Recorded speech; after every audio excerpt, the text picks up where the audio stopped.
So since we're in the Christmas season, let's open to Genesis, right? So we're continuing.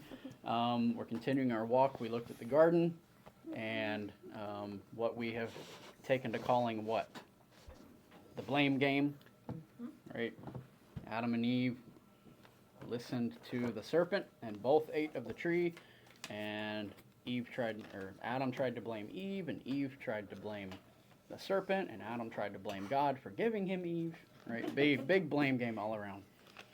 So we looked at the punishment for leaving the garden and the consequences of that. We went forward, what did we say, about 1,000 years to Noah, and looked at the flood, and what was the condition of the human heart and mind when God decided to flood the earth? Horrible. Horrible, yes. What exactly does the Bible say? Evil continues. Yeah, their thoughts were only evil continually, right? Their thoughts were only evil continually. We can call out the bad direction that our culture is going, that some of our churches are going. We can call out the fall of the world and how things seem to get worse and worse and worse, right? But we have not arrived at the days of Noah, right? In that time, their thoughts were only evil continually. And isn't that something we can be thankful for? That we're not in the days of Noah. Yes, yes. So There's still hope. there's still hope. So we looked at the flood. They were in there for 150 days, right, waiting for some sign. They eventually come out, and God promises to do what? To never have another flood like that To again. never again destroy the earth with a flood, right? And he set the rainbow as the sign of his covenant with mankind, right? His covenant, his contractual agreement with mankind that he promised he would never again flood the earth in that way. Okay, so now we move forward. The Can I ask you flood. a question? Yes. So when Noah first released, he released a raven, hmm but then he released the dove. Mhm. Why the difference? I don't know. Because he released the dove more than once, and the Yeah, dove I think he finally did the came dove twice, right? The raven once and then the dove twice. up. Yeah. I thought he used Good two memory, doves. 'cause I had forgotten that. Were doves were clean, right? Because they were sacrificial animals. Yes, they were considered clean. Ravens would not have been. So are you trying to say that maybe he was trying to hold on to what he can use as sacrificial animals? No, I was saying maybe he had 7 doves and only 2 ravens. That could be. I can't recall ever reading, studying, or hearing anything about why the different ones. Could be just the ravens were really annoying. Yeah, I got a Please couple don't in my come back. backyard. I don't like the ravens. Don't come back. Sorry. No, That's a no, good I question. You can Google it. no. You might come up. Or that may be a question we have to ask when we get there. Get to heaven. I have a lot of those questions. I wrote it down so you can research it this week. In all your free time. Sent forth the raven, it went to and fro until the waters were dried up from the earth. So he sent the raven out and it didn't come back. Then he sent forth a dove, but the dove found no place to set, so she returned to him. Waited another 7 days and then sent the same dove back out. And the dove came back with a leaf. Then he waited another 7, sent the dove Is out. a dove more of a, what do they call those? I don't know how a Pigeon pigeon carrier? is. Doves. Homing pigeon? Homing They pigeon. can't, they Are can't, the doves more of a homing bird than a raven? Like the raven just didn't come back, and I understand that, but is a dove more of a homing bird? Wait a minute, the they're raven much more of a ground presence bird, Yeah, they are. right? Doves make their nests on the ground and in the brush, right? When you go dove hunting, you've got to startle them up out of the ground, right? Oh, I don't know. Did you say the raven didn't come back? No, it didn't. It said Those it are went to and fro partridges? until the waters receded. So where do doves make their nest? I thought they were ground birds. No. No. I don't think so. Usually in the gutters in the city. No, that's the pigeons, That's sorry. pigeons. Same thing. That, but he I think they're in the trees. it came back with a leaf. You did come back with a leaf. Not dirt. I don't know. All right, back it up for a second. The raven went out and did not come back. Mhm. Is it possible that a raven can fly a lot further? Yeah, ravens can fly much longer periods than doves can. And so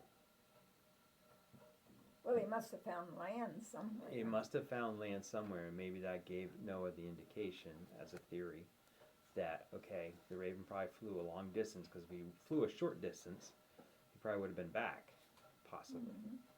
But, you know, maybe if he was gone a long, long, long time, then he knew that the water was receding, but hadn't gotten there where it needed to be. I don't know, that's just a theory. Yeah, I Sounds don't know. Because, I mean, everything is for a reason. Yeah, Noah certainly had his reasons. Maybe he was annoyed with the raven and let it go. Yeah, bye-bye. No telling. No, that's, I don't know. There's probably some theories out there. Oh, I'm sure there are. We'll have our All right. homework. Yeah, so Noah, Noah and his family come out of the ark. We looked at how even then, even after God wiped out the sinful earth and saved Noah because he was righteous in God's eyes, right? Shortly after coming out of the ark, there's still sin in that family, right? The sin was not wiped off the earth. But those whose thoughts were only evil continually were wiped out.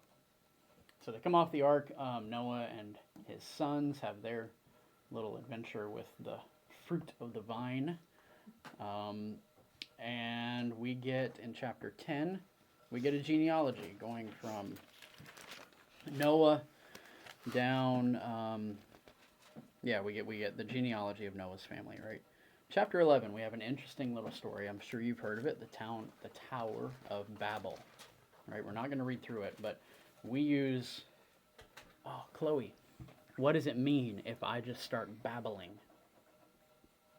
Do you remember what we talked about? Nope. Kerrigan, if I'm just babbling, what am I doing? Gibberish. Gibberish. Yeah, I'm just speaking and making a lot of noise, and you can't understand anything I'm saying, right? Right. Huh? Mumbling? Oh, who said?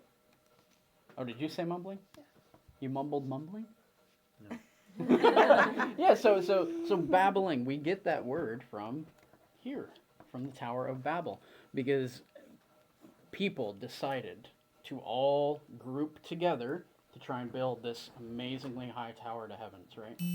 What had God commanded them to do when they came out of the ark?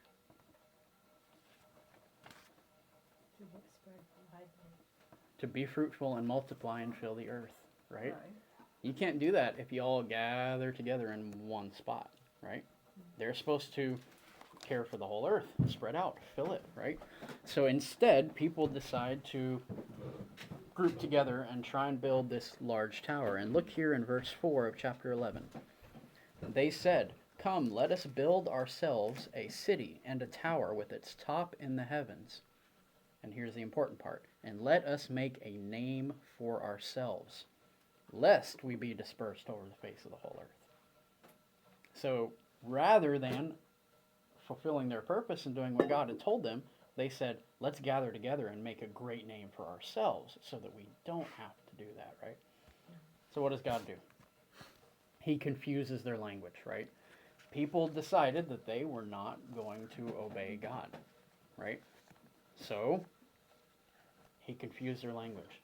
Now they didn't understand each other, and then they dispersed, right?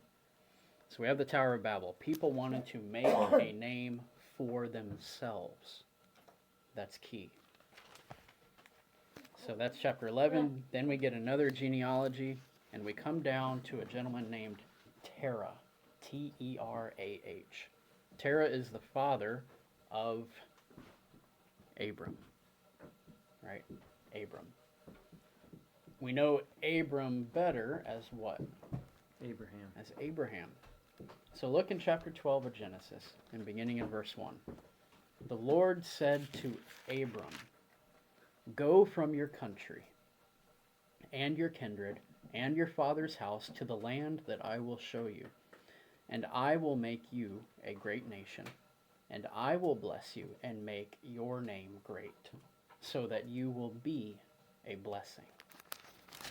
I will bless those who bless you, and him who dishonors you I will curse. In you all the families of the earth shall be blessed. So we're not told why in these verses that God chooses Abraham, but we do see in the next couple of chapters, chose Abraham. We see in the next couple of chapters that Abraham believed what God told him, and God counted that as righteousness, right? So Abram believed whatever God told him, and he obeyed it, and so God said, that's righteousness. Okay? Now, why did God confuse the language of men at the Tower of Babel? Make them separate out. To make them separate, but what were they doing? Trying to make themselves great. They wanted to make themselves great. Are you recording? I am. Trying to make themselves great, yeah. So instead of men making themselves great, God chooses Abram and says, I will bless you and make your name great. So greatness comes from what? From God, right? From God. God chooses Abram. He sends him away, right? He says, you and your household, go to the land that I will show you, and I will make you a great nation. In verse 4 of Genesis 12, so Abram went as the Lord had told him. Okay, so they begin journeying. Abram is someone who God considers righteous, so we would expect him to be an example of morality, right? A trustworthy man who followed God and does right in all his ways. Well, one of the first challenges that Abram encounters is a famine, right? Genesis 12 verse 10 begins this story. There's a famine, so they travel to Egypt. Egypt, one of the greatest nations on earth in this point in history, and Abram has a very beautiful wife.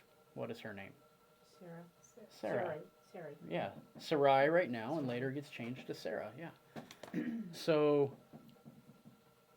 in a barbaric culture, what happens if a strong and mighty ruler sees a beautiful woman that he wants? Mine. He says, mine, and he goes and gets her. And anyone who stands in his way, what happens? Kills him. He kills them, right? Abram knows this. Abram is afraid of this. He's going into the land of Egypt, and he fears for his own life, even though he's following God's instructions and traveling, right? He fears for his own life, and so he tells Sarah this, tell everyone that you're my sister so they don't kill me on your behalf, right? So they go into Egypt, and the Pharaoh sees Sarah and agrees. Yeah, she's very beautiful. And Abram, oh, she's my sister. So what does Pharaoh do? This is a free and available, beautiful woman, so he takes her. And what happens? He later finds out that it was Abram's wife, not his sister. Yeah, he learns that this is not your sister, this is your wife. What clued him into that? Was that a God? Saying- God, Interfering? yeah, what did he do? He cursed him. Cursed him right? somehow. So look- Something. Look in verse 17. But the Lord afflicted Pharaoh and his house with great plagues because of Sarai. So Pharaoh called to Abram and said, what is this you have done to me? Why did you not tell me she was your wife? Why did you say she is my sister, so that I took her for my wife? Now then, here is your wife. Take her and go. Pharaoh, Egypt, recognizes the power of God way back here. Because he knew that he was afflicted because he had done wrong, right? And he rightfully blamed Abram for this. Why did you tell me she was your sister? Well, Right. it's kind of an odd question, isn't it? I mean, he knows what's going down. He knows why. But the blame game. The blame game. Yeah. The funny part about this is Abram gets a lot of stuff out of this little deal. You look there in verse 15. right? They took, or verse 16, for her sake, for Sarah's sake, he dealt well with Abram, and sheep and oxen and donkeys and servants and camels were all given to Abram because, Pharaoh paid the bride price for this woman. So Abram increases through this, right? Acquires a lot of stuff, and God's name and power is made known to the Egyptians. So Abram leaves Egypt. He has messed up, right? He continues traveling. After this, he has become so great that him and his nephew decide to separate because each of their herds are growing too large. Their herdsmen are fighting, and they say, we're relatives. We shouldn't have this kind of fighting in our family. So they separate, right? Lot goes to the very fertile ground, eventually ends up in the city of Sodom and Gomorrah, and eventually we know how that turns out, right? Sodom and Gomorrah are wiped out for their sinfulness, eventually. He was given the choice. He was. Abram gave Lot the choice. And Lot chose the good-looking land. Because of the waters. I mean, that was a logical choice, right? They had just been to Egypt because there was a famine, so they knew what it was like not to have the water. So Lot chooses that, and Abram lets him have the better land, right? Chapter 15. We need to key in on chapter 15 because God makes a covenant with Abram. We've already seen this word covenant once in Genesis. When was that? No? Noah, yeah. God made a covenant, right, with people that he would never again destroy the earth by flood, right? So there's one covenant God made with people. Here's the second one that we see. Verse 1. After these things, the word of the Lord came to Abram in a vision. Fear not, Abram, I am your shield. Your reward shall be very great. And Abram said, O Lord God, what will you give me? For I continue childless, and the heir of my house is Eleazar of Damascus.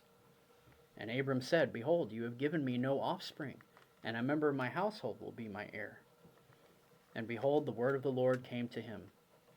This man shall not be your heir. Your very own son shall be your heir. And he brought him outside and said, Look toward heaven and number the stars, or count the stars, if you are able to count them. Then he said, So shall your offspring be.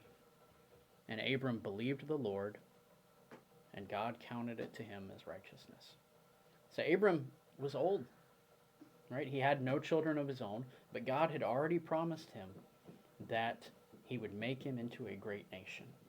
And Abram believed God, even though logically he's too old to have kids, his wife is too old to have kids, but he still believed God. So his belief is what made him righteous in God's eyes. And then we have this sacrifice that God commands Abram. Abraham makes this sacrifice, and God reaffirms his covenant with Abram that you will be a great nation. We see again God making the covenant. I don't understand if Abram lied about who his wife was, Mm-hmm. and you're supposed to praise God over anything else. And why is there's nowhere in here that Abram asked for any type of forgiveness that we're reading or that I'm understanding? No, it's and not yet recorded. God is praising him, is doing all of this for him. So I don't understand why, if Abram did what he did, Why is God still blessing him? yeah, why was God choosing him Mm-hmm. to be the person to share about God to everybody? Yeah. So, May I throw in a thought? go ahead. And then you can see when I look at those situations, because there's a lot of examples of God doing things for people, and you're right. It's like, you're messing up. What are you doing? It's just, to me, it just shows His grace. It's just, in spite of ourselves, He still carries on His plan, and for some reason, He uses us, who are not perfect and who mess up. But then some that mess up and aren't perfect. He doesn't. Mm-hmm. And I just think, and I have not thought this all the way through to give biblical evidence, but it just seems he uses the people who mess up the most to To show grace. To show grace. that he can give grace. I think of Paul. You know, Yeah. both Paul and Moses, murderers. He still uses them. Yeah. Gives hope to people like me. So, I don't know if that's a good answer or not. Mm-hmm.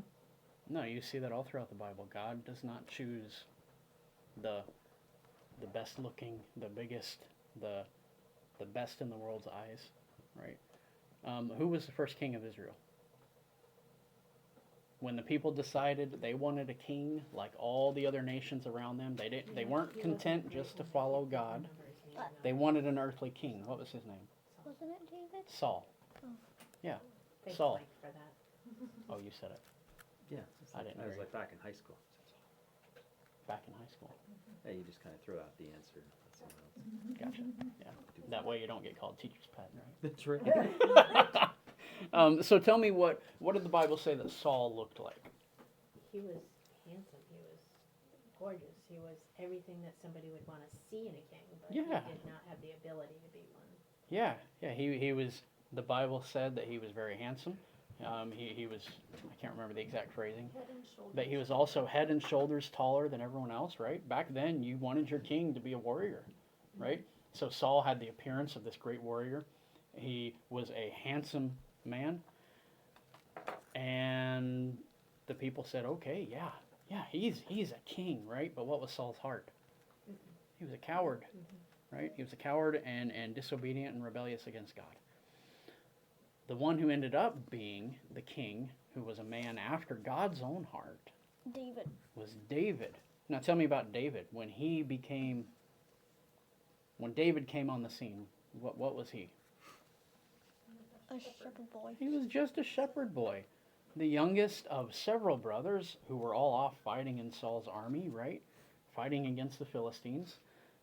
David was just a shepherd boy. He didn't get to go to war. He was young, right?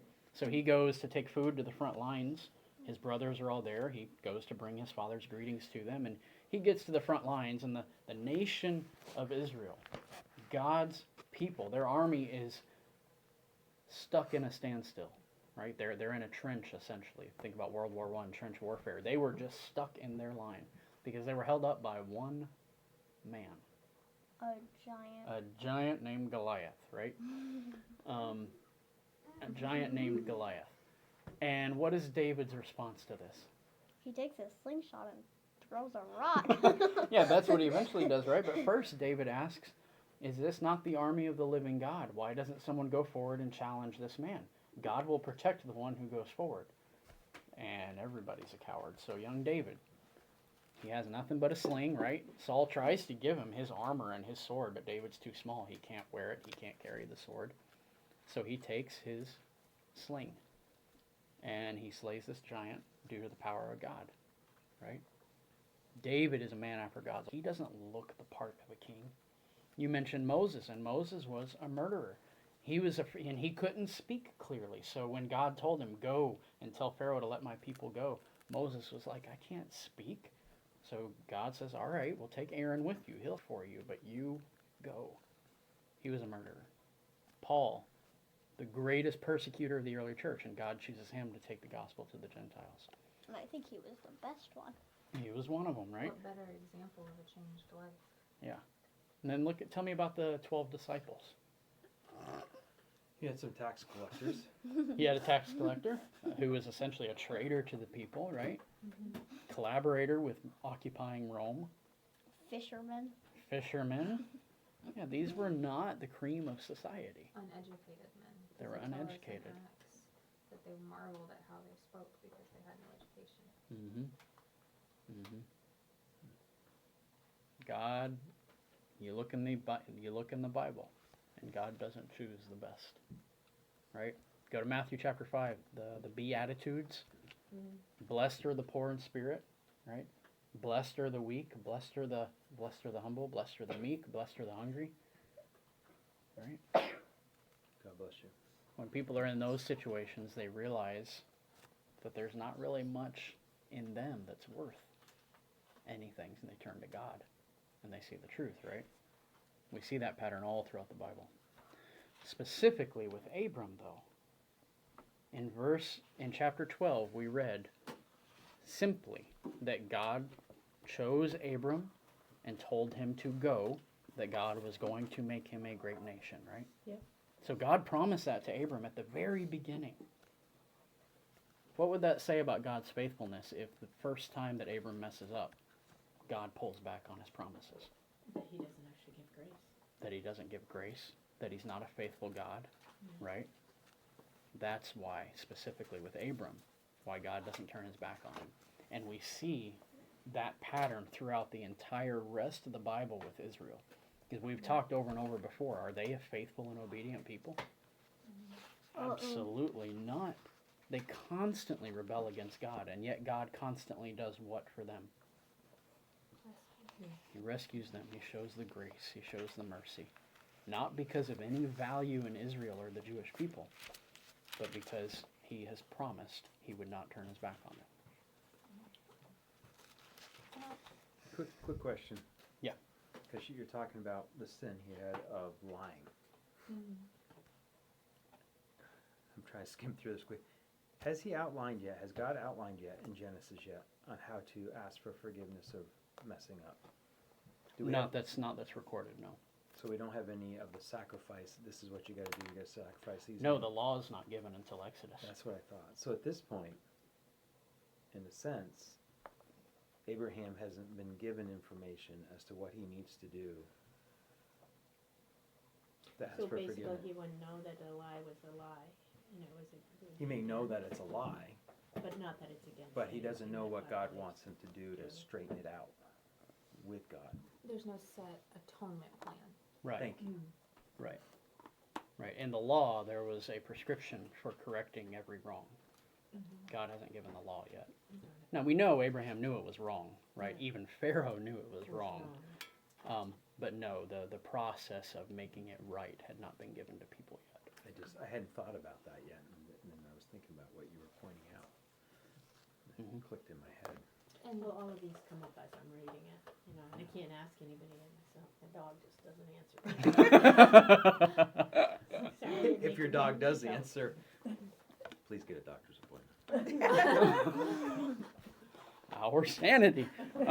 Now Balaam's donkey, right? Balaam was a prophet who was rebelling against God and had so blinded himself with sin that he couldn't see the angel on the road that was ready to slay him for his sin. And he continually was beating his donkey, trying to get him to push past this angel, right? And God let the donkey finally speak up and basically say, "You moron, you're going to die if you keep pushing me this way." Right? So God lets animals talk sometimes. Okay, so don't call the doctor. Call him. No, we don't call him. You all know about Mr. Ed, right? There you go. You had something, Kelshondra. yeah, in verse, It was. in verse 6 of chapter 15, God tells Abraham, "You're going to be a great nation. Count the stars, and that's how big your descendants are going to be." And in verse 6, and Abraham believed the Lord.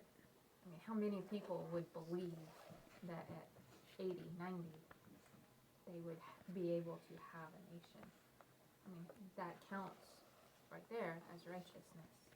So funny you should say that. But Right. isn't back then, they lived for 300 years, so being 80 years old wasn't. At this point, well, his father died at 205, right? So the age limit is the longevity is decreasing. Decreasing.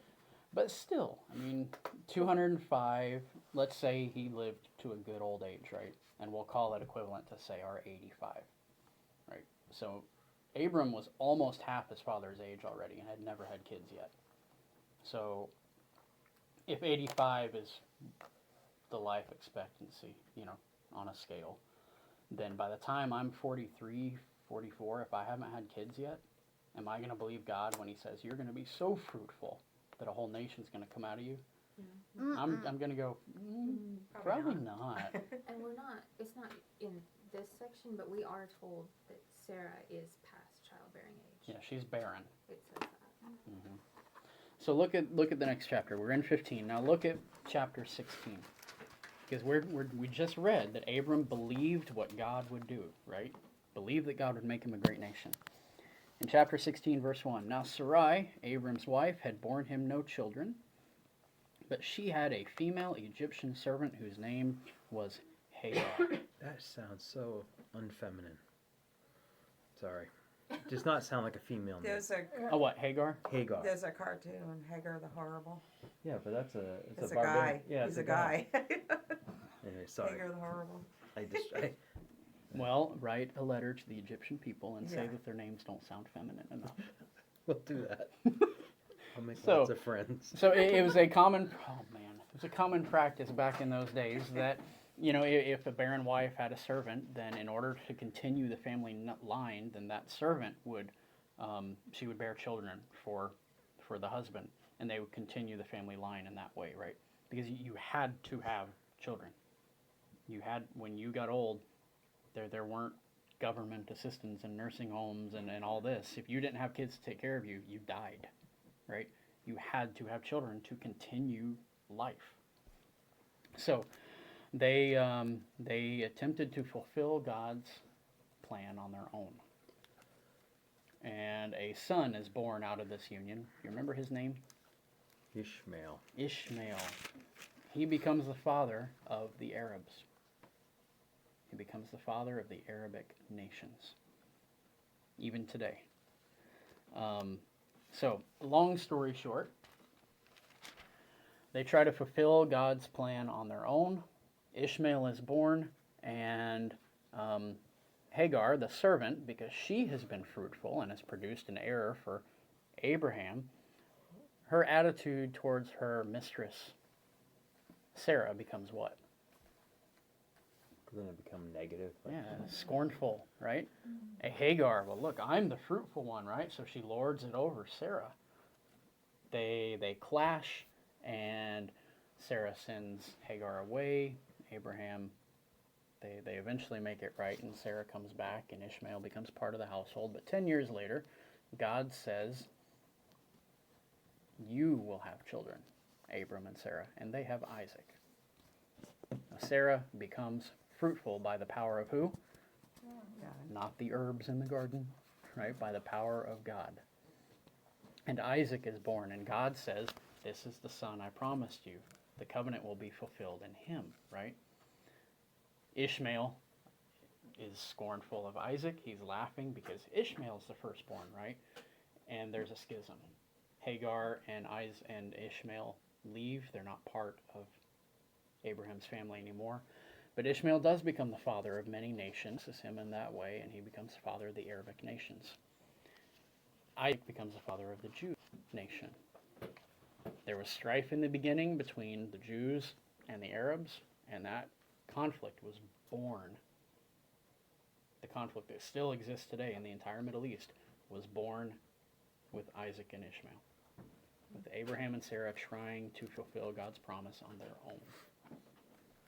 That's where all that started. So Abraham has Isaac.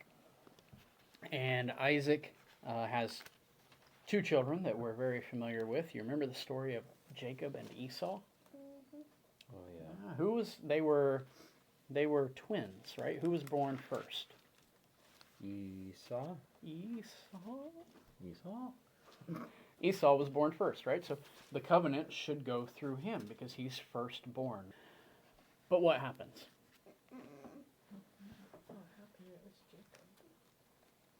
Yeah, Jacob gets a hold of the rights of the firstborn because I still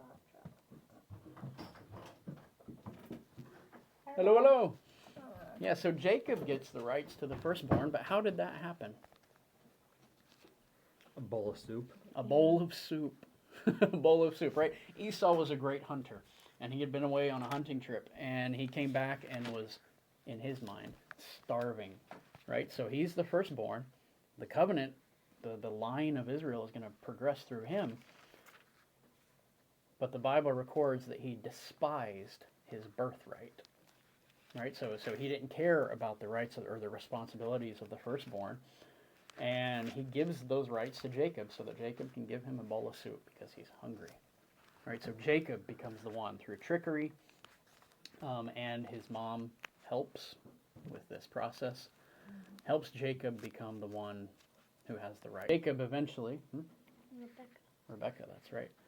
So Jacob, he's an interesting fellow. Okay. What was Abraham's sin? Lying, right, about his wife. Mm-hmm. Okay. His son Isaac has his own issues, right?